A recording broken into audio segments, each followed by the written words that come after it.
Just wanted to do an update on the Bollards. We got the colors for them. She actually picked brown for the covers, which I think looks pretty good. I mean, if she would have went with yellow or white, it just would have stood out too much. Show you the concrete. Didn't come out too bad. We have an extra one here. And we have an extra cover.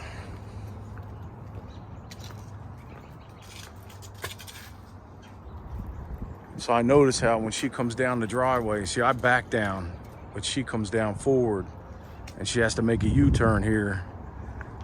And she always backs up to over here. So I'm thinking about putting the other one here somewhere just to give her a visual so she doesn't wind up down this hill and then down that hill, which would be a nightmare.